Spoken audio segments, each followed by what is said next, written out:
Good afternoon, everybody, and welcome to this meeting of the Employment Committee. I'm Councillor Stuart Brown, Chair of the Committee. Before we get going, I just want to draw your attention to the following housekeeping and safety information. If the continuous fire alarm sounds, please evacuate the room and public gallery by the stairwells. Do not attempt to use the lifts. Please assemble in front of Queen Victoria's statue in Guildhall Square. In order to comply with the Guildhall Trust's fire marshal regulations, anyone who signed in at the Guildhall reception desk should sign out when leaving the building at the end of today's meeting. This meeting is being live web streamed. Please note that the camera zooms in to show the speaker. This is linked to the microphones. Therefore, can I please remind all attendees to turn their microphones on to speak and then off again once you have finished speaking. Members of the public are permitted to record the meeting on the understanding that it neither disrupts the meeting nor records those stating explicitly that they do not wish to be recorded. Please be advised that the public seating area is not in view of the camera used to webcast this meeting. We have had no requests for deputations, so we'll start off with introductions, and we'll start with Councillor Ashmore. I'm Councillor Ashmore. Bratton Ward. I'm Councillor Darren Sanders, Baffins Ward. Councillor Charlotte Gerarda, Central Southsea. Natasha Edmonds, Director of Corporate Services. Rochelle Williams, Human Resources. Jeremy Underdown, Head of Facilities. Karen Martin, Democratic Services. Thank you all very much. As of 3 o'clock this afternoon, we had not received any apologies for absence. Members, do we have any late apologies anyone would like to record? No, in which case we will carry on. Members, any interests to declare? Councillor Gerarda. I am a member of Unite the Union and GMB the Union. Thank you very much. Anybody else? No. Lovely. Right. We turn then to the minutes of the meeting held on the 25th of January 2024. Members, are there any amendments to the minutes anyone needs to make, or are we happy to sign those off as a correct record? I'm seeing nodding, nodding, nodding. Lovely. I'll sign those off now then. Fantastic. Members, before we move to the items of business on today's agenda, I would like to ask your consent to vary the order of business slightly. The majority of our reports and items on the agenda today are coming from Rochelle and or Natasha. However, there is one item which is being introduced by Jeremy, which is a bit unfair for him to make him sit through everything else that he's not involved with. So with members' consent, I'd like to allow Jeremy to go first so that he can then leave the meeting if he's got other things to attend to rather than making him sit through everything else. Is that okay with everybody? Lovely. In which case, we will move to the annual health and safety report, which was originally agenda item 6. Jeremy Underdown to introduce the report, please. Thank you, Chair. You will recall, hopefully, that I brought an interim report on health and safety to the November meeting. And obviously at that time we discussed that the timescale had kind of slipped over the years, and that November didn't appear to be a particularly good time to review the previous year, obviously based on a fiscal one, and agree an action plan for the coming fiscal year, being 6 months in between either. So we agreed that the report at the time was noted, and I would come back at this meeting in a much better time frame to effectively introduce the action plan for the coming year and to close down the action plan from the previous year. There's not really much update to give on the general body of the report from November.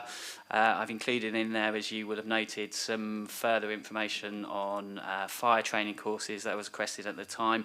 But in general, the high-level risks, the number of incidents, etc., the training statistics all hold from November to today. So really, the focus of the report is on looking at the closing down last year's action plan and looking to agree the action plan for the coming year.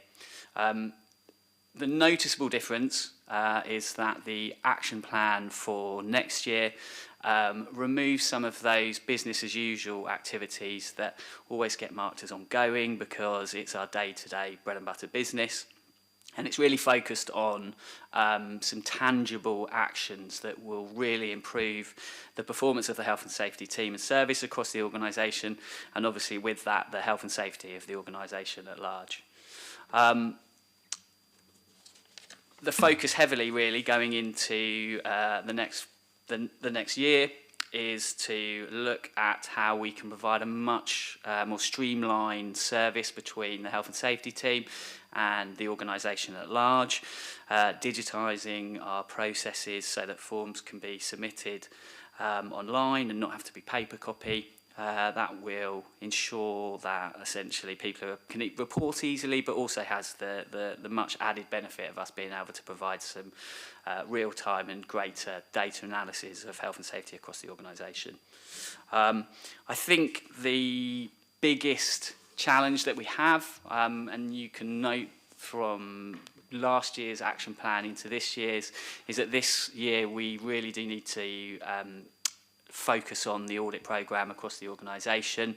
Some of that will be reaffirming roles and responsibilities of site managers so that we can look to provide assurance in the coming years that the health and safety of all our sites is where it should be, really. I'm not sure I've got a lot more to add. Obviously, you've got the report in your hands. If you're happy, I'm happy to take any questions. Lovely, thank you very much, Jeremy. Members, any questions on the report?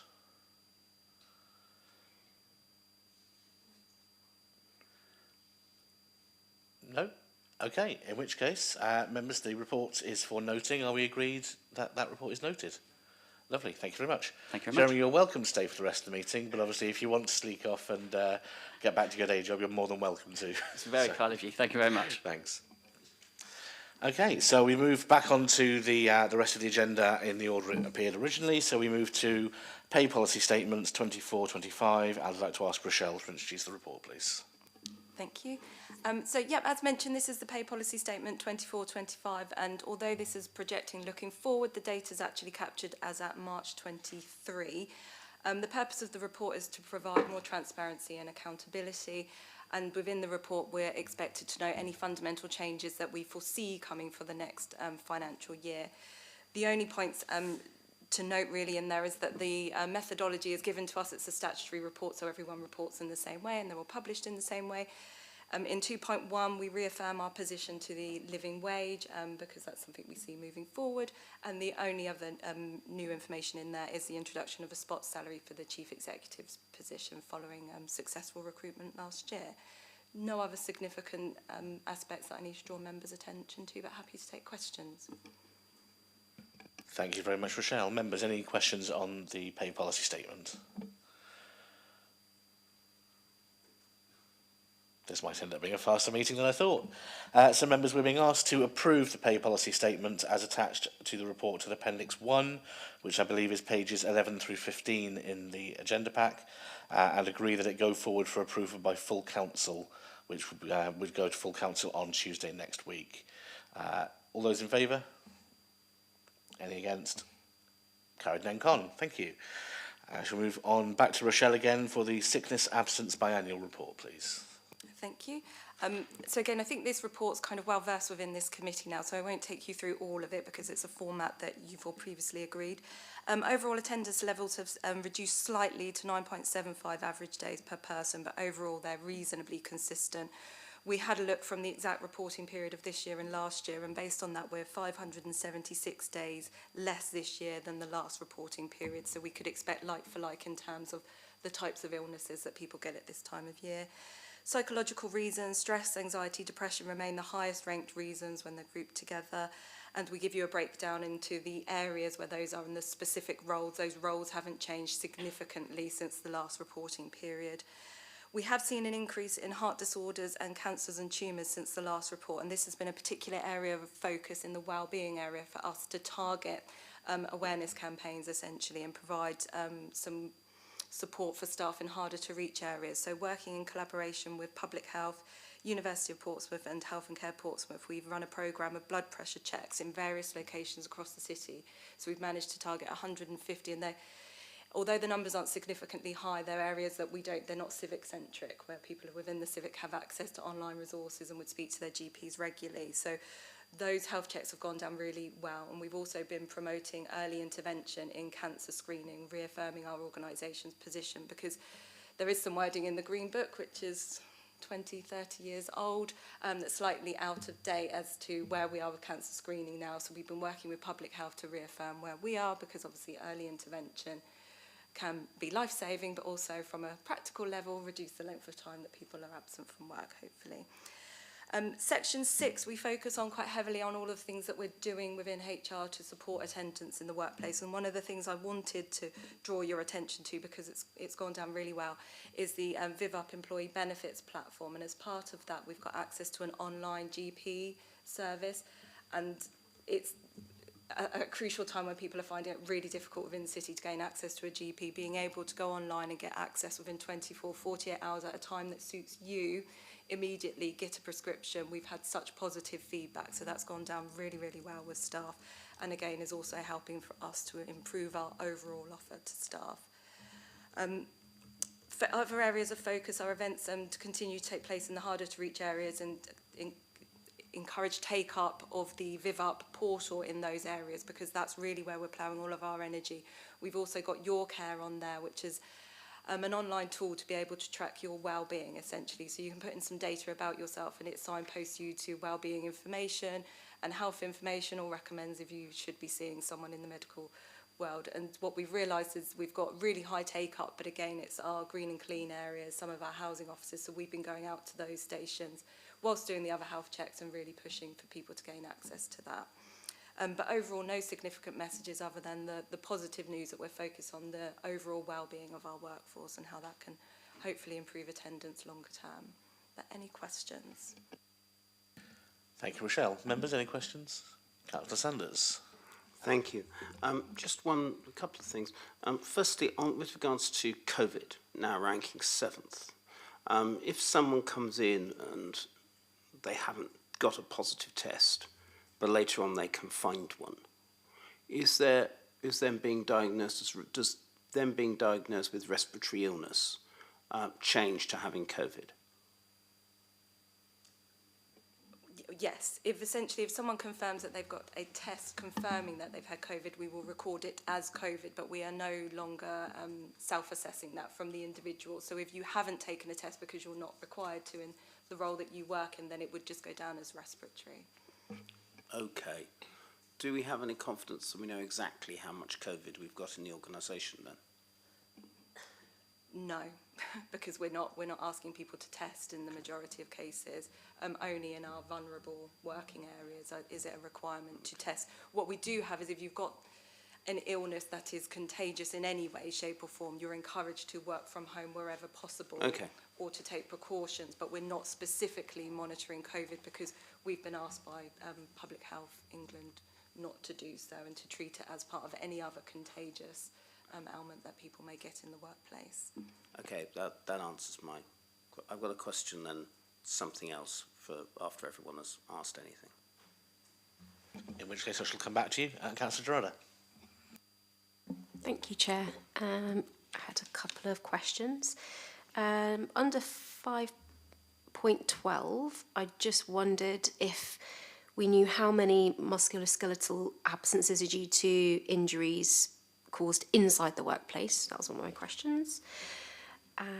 Then on the section about VivUp, which I was going to point out actually that the online GP service is a fantastic idea and I'm sure is being taken up very readily, and that's must be an amazing provision for staff. So yeah, that's a really fantastic scheme. I was just going to ask on the point in 6.2 where it says that 45% of the workforce have registered for the new platform. I just wondered if we actually had a breakdown of how much is actually being used as opposed to just sort of like registered for an account. Although, yeah, obviously 45% is very good. And then I just had some ideas or suggestions under 7.3 about wellbeing campaigns or sessions that could be run in relation to women's health issues.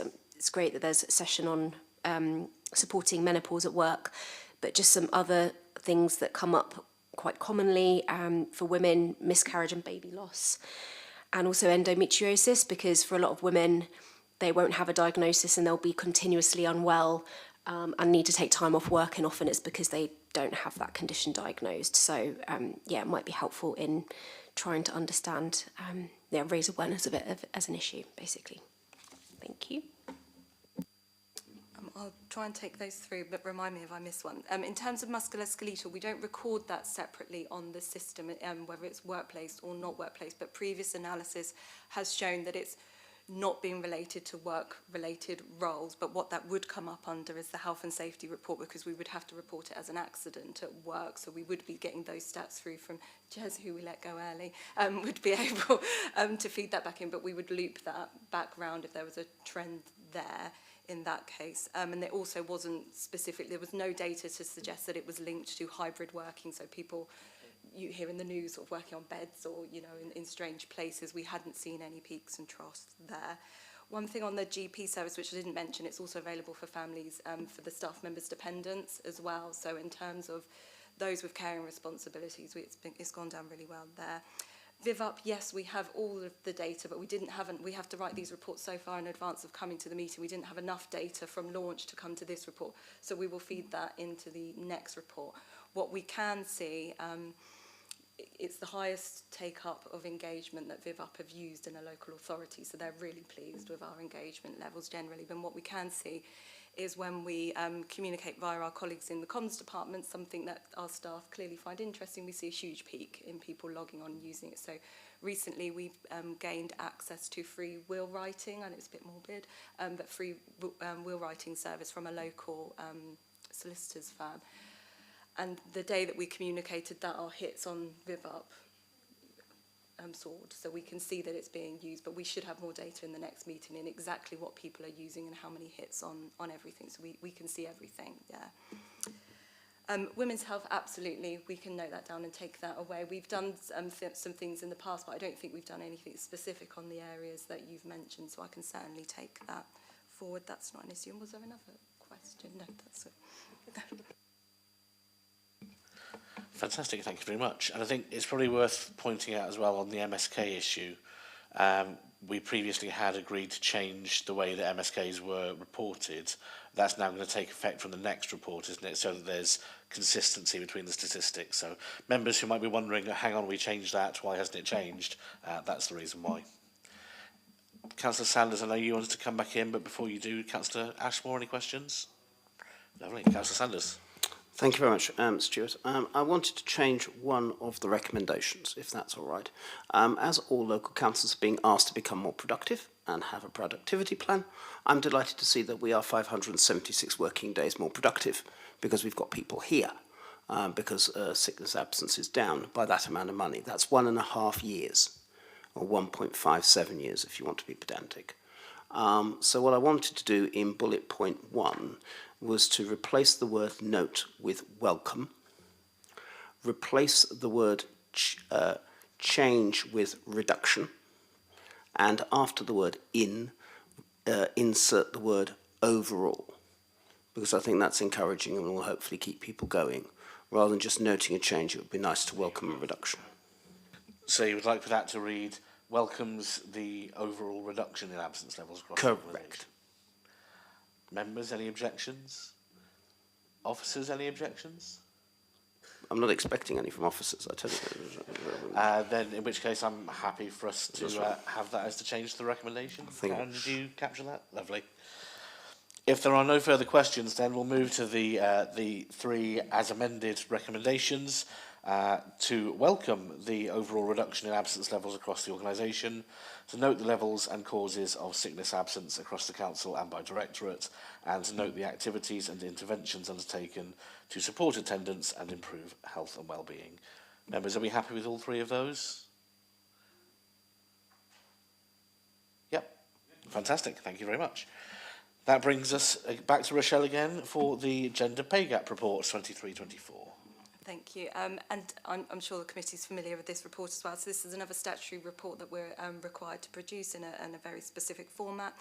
The gender pay gap is used to measure labour market disadvantage, e.g. throughout the economy where women are historically paid lower in lower paid jobs.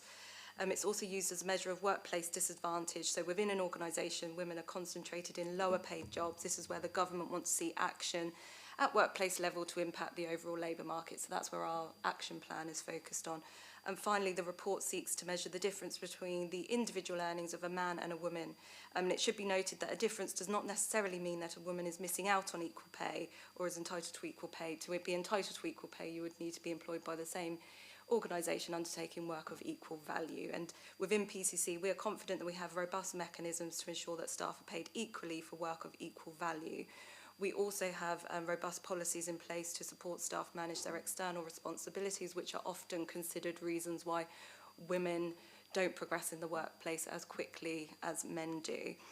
There's no significant changes in there that I would report. In terms of the action plan, it is just worth noting that although for the purposes of today we're focusing on gender, all of this is actually taken from our wider EDI strategy and OD strategy. So actually, as Portsmouth City Council, there's probably other areas that need just as much, if not more, attention than the gender pay gap. But this is the statutory report focusing on gender pay, which is why it's in here. But the wider EDI piece is something that we are focusing on as officers. So everything you see in there isn't specifically linked to gender, but about EDI and our inclusivity.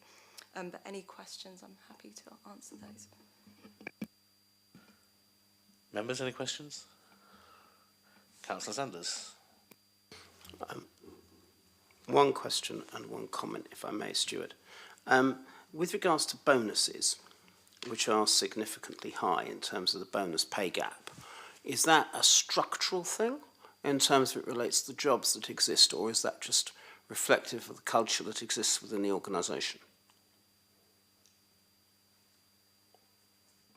It would be, but we don't have bonuses as such, so there's payments that fall within bonuses, so it would be things like honorariums, partnership working, MSPs, so there are other things that are paid in addition to your substantive salary.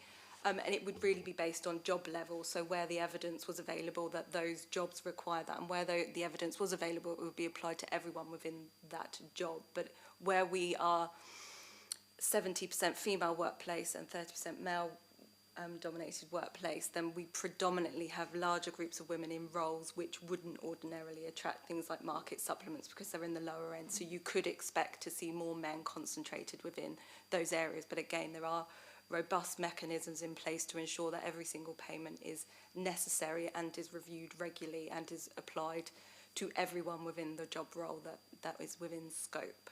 So it really comes down to the job role. That's sort of what I was thinking. If it's structural, which is what you're suggesting, Michelle, then do we have to include this in the report? Yes. So, okay. Well, that's disappointing because that seems to be about as useful as a chocolate fireguard in terms of because of just the way the bonuses are structured. My one comment is how pleasing it is that the gender pay gap is going down, particularly the median gender pay gap. I mean, it has halved in 2 years. The median gender pay gap has gone from 13.85 to 7.54%, and that is very, very pleasing, I have to say. And now it's lower than the rest of the country in the southeast, which is even more pleasing, I have to say, although ideally it should be zero, being honest, but at least it's all going in the right direction. And also I would say it shows the value of having equality, diversity and inclusivity, things going on, because these are the sort of things that those things tease out. And I know there's been some criticism from the right about it all being woke, but trying to make sure that men and women are paid the same thing for the same job, I do not regard as woke, but common sense. So I would welcome that aspect of the report. Stuart. Thank you, Councillor Sanders. And I think it is definitely worth pointing out that in terms of what most lay people would consider, do we pay people the same, the report does state we are confident that Portsmouth City Council pays any people doing the same work of equal value the same amount of salary, and the gap just appears because of the inherent differences in the types of roles. So, for example, with more women in part-time work, part-time roles don't tend to have the same career banding progressions available as full-time ones. But that might be something we might want to look into full-time as to whether...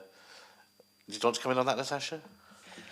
I just thought it was probably worth pointing out that we have seen an increase in the number of staff working full-time, and particularly female staff working full-time in the last 12 months. And that's probably also linked to two things. One is the cost of living crisis, but also the greater flexibilities that we have around how we carry out work nowadays. So that's probably also a contributing factor to the reduction in that mean pay gap. Members, any further questions? Councillor Strada. Thank you, Chair.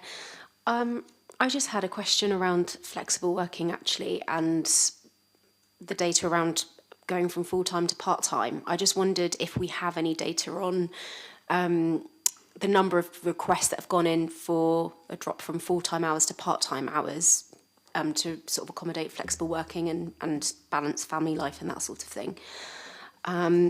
And also, if, I guess, the council's approach to sort of promoting the option of flexible working and also reducing hours if necessary for both men and women, because, I mean, obviously the sort of situation in terms of the dominance of women in part-time work is reflective of the wider national picture. And for some people, it will just literally be that they want to spend more time with their children, which I can completely appreciate, especially after having a baby myself. But it would be good to know that, men are also being given that opportunity in the roles that they do within the council as well. And it's not just assumed that, women will get on and do it. And it's interesting to note, we did have a discussion in our pre-briefing about the split between men and women taking up shared parental leave, and that although you have the entitlement for men to take as much parental leave as women do, they just haven't been doing so. But Natasha, Rochelle, did you want to come in on Councillor Gerard's question there? In terms of the data, I'm sure we could get something on the full-time, part-time split. I don't have that to hand, but what we are seeing, more so, rather than a switch from full-time to part-time, it's, as Natasha described, a different way of working. So compressed hours, 9-day fortnight, working the same amount of hours in a very different way probably because of the cost of living crisis and the need or want to maintain that salary position, pension position, NI position, the wider impact of that. So sometimes you could see on the system that somebody's full-time, but that might not necessarily mean they're working 37 hours a week over 5 days, as you traditionally would many years ago. There's lots of different variations. We have literally thousands of work patterns, which cause our data team an absolute headache, but the reason it's there is to enable people to work in this way. But I can see what we can pull on that. In terms of do we promote it, we've done a huge amount of work at the moment. We're in the process of procuring a new recruitment system, but at the current time, our careers portal, just making sure that every benefit of working for the City Council is there. So our overall EVP, why would you want to come and work here? And hybrid working, flexible working, day one right to request part-time working or an alternative working pattern is all on there. We've also produced a recruitment guide for managers, because we know not everyone will look at our website in the same way that we look at our website, so that they've got that to hand when they're in the room talking to someone about what's available, what support can they get here, that it's all there. But it is very much still dependent on the service that you're working in, the job role that you're doing, and clearly some areas in adult social care or children's social care, there's strict start and end times, but outside of that, we have a wide range of flexible options that we do promote to people. And in terms of men, yes, absolutely, we're as flexible with our male cohort as we are our female cohort, but it will go back to predominantly the pay issue. So in terms of shared parental leave, there's one, most mothers tend to want to stay at home with their child and will do all that they can. So you're still getting that want of people saying, well, no, I want my maternity leave and I'm not giving my maternity leave over to somebody else. But then there's also the affordability. If the male is earning more, then it's a practical way for them to remain in work. But we do have shared parental leave as well. We do have other family-friendly options for all genders to be able to access as needed. So I think I was just going to add that we do an annual workforce profile that does break down the part-time, full-time split along with a number of other protected characteristics of the workforce. The most recent one would have been for 2022, and that showed that 35% of our workforce work part-time, although that is predominantly females that do work part-time. We update that on we'll be looking at the 2023 data, and we'll be bringing that back to this committee later this year. So we do have it, and we can include a link to that particular page on our external website with the minutes for this meeting. But it just gives a bit more detail around that gender split. As you would expect, the directorates that have got more female in their workforce have also got a higher proportion of part-time workers as well. So we do know some of that data, but because of the complexity, as Rochelle has said, around our working arrangements, sometimes it's quite difficult to be dynamic and quick in getting the data and being able to analyse it. But we'll certainly provide the most up-to-date data analysis that we've got. Thank you very much indeed. Members, any further questions on the Gender Pay Gap report? Okay, we are being asked to note the information contained in the report. Everybody happy to do so? Lovely. Thank you very much. That brings us to our final item. So for the last time today, I'd like to ask Rochelle to talk to us about the workforce trend analysis, please. Thank you. This is quite a detailed report, and the first time that we've brought a report like this to Employment Committee for some time, and it's a follow-up report from the report Natasha refers to that we brought in November, looking at the wider workforce insights that was presented at that time. So this report takes a deeper dive, if you like, into that data and what's happening within the organisation, as that was the ask.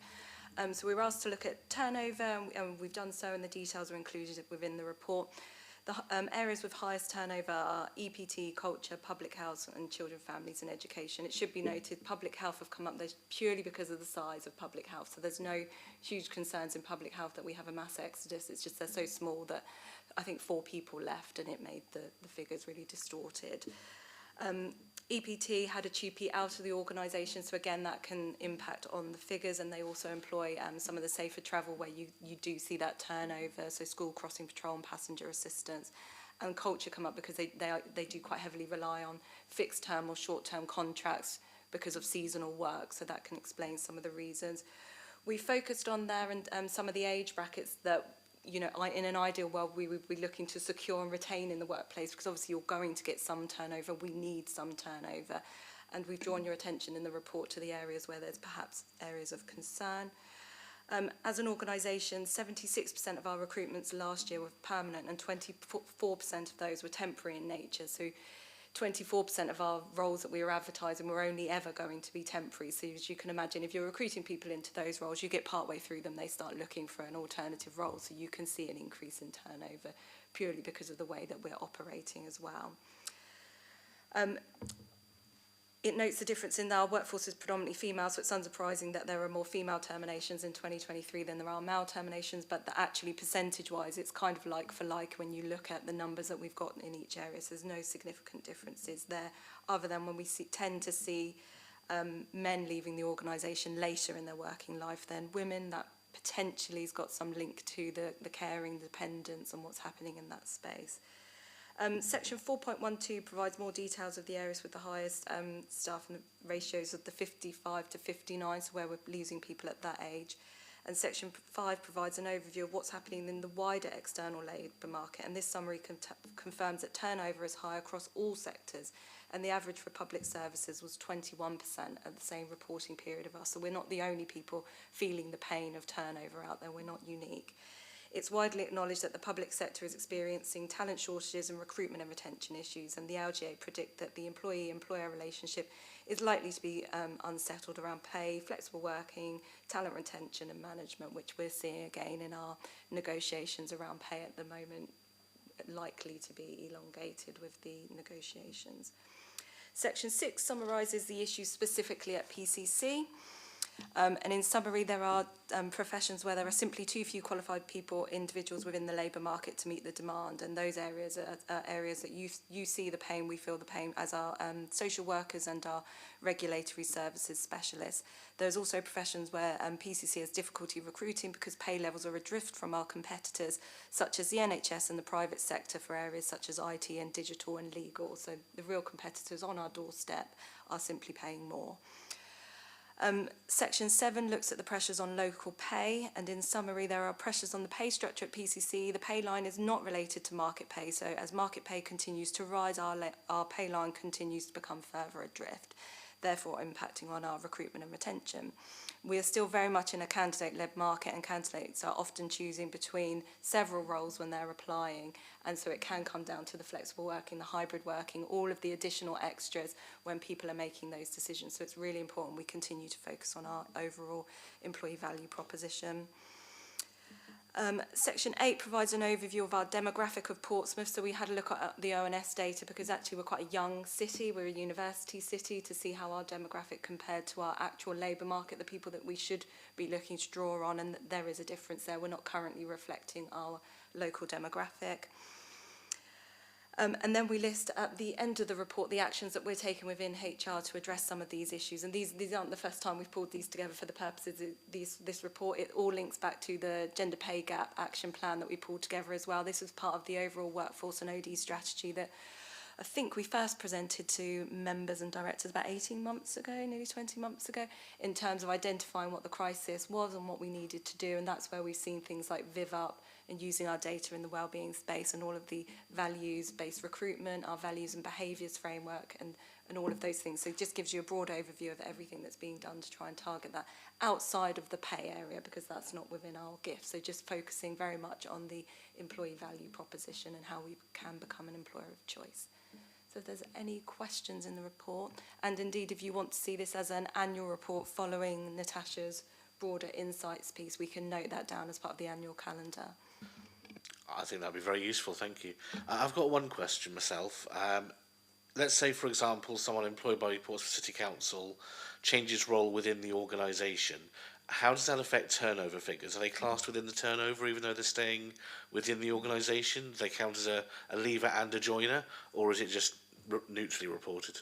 Yes, they would be counted as a leaver because they've left the role or directorate, but they would also be counted as a starter. So effectively they would negate themselves because we're looking at, it would balance out because we're looking at such a broad period of time. So we take the median points across that, so it would balance each other out. Members, any questions? Councillor Sanders. Not so much questions as a couple of observations, if that's all right. The first is that the pay issue is clearly difficult for us. Although our median wage is higher than the city's median wage, it's not higher than, say, the rest of Hampshire's, which is an encouragement for people to move elsewhere. And so that makes it difficult. I know that after this current pay round, future pay rounds for councils are going to be looked at slightly differently because they've reached a certain benchmark that now needs to change. And so that's going to need to be done quite quickly. And I think that'll give some certainty. But I think these reports are very helpful because we've got to plan for getting out the civic offices. And that means planning for a certain type and a certain number of people that we will need centrally, which comes back to Charlotte's points around flexible working. And these are pretty essential. And the number of people who seem to leave because they want career progression somewhere else, whether that's in the social care sector, stacking shelves, because that's more money and less hassle, or in other places going to Hampshire because it's more money. Those are things that we have to deal with. Now, partly we can't deal with it because of the national pay bargaining, but we are going to have to deal with it somehow.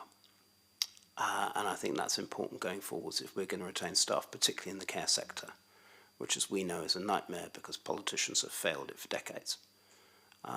So, yeah, I'm more than happy to see this come back and have this and other bits feed into our approach of getting out of the civic offices. Rochelle, Natasha, anything you'd like to comment on that?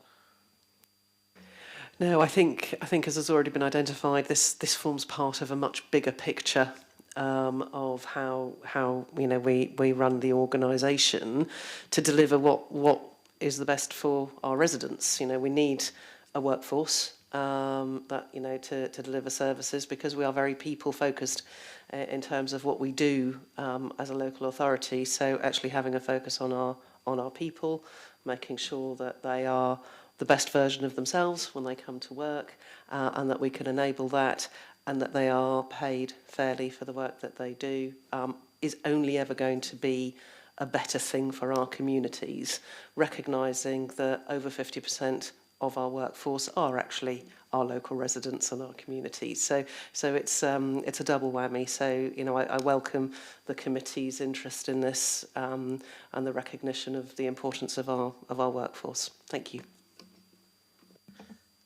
Members, any further questions on the report?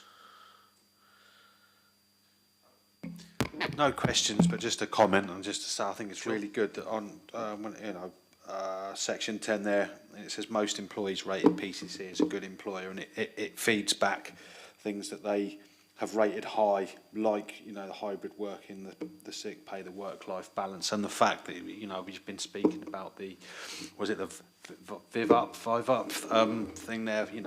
People are struggling to get GPs stuff. I think that's really, really helpful, and it's we're trying to look after people, trying to lead by example, which I think what a council should be doing. So thank you. Thank you, Councillor Ashmore. Members, if there are no further questions on the report, we're being asked to note the information contained. Are we happy to note the report? Lovely, thank you very much. That brings us to the end of today's agenda. Before we finish, obviously this was our last meeting of the committee for this municipal year, so I'd like to thank you all. Sasha, there isn't another one I've missed, is there? No, this was the last meeting of the municipal year. So members, thank you very much for sitting on the committee, Natasha and Rochelle especially, but to all the officers that have contributed over the last few months. Thank you for all the hard work you put into preparing these very detailed and important reports for us. And thank you to Karen for keeping us all on track of where we need to be at any given time. Meeting is closed at 17:42.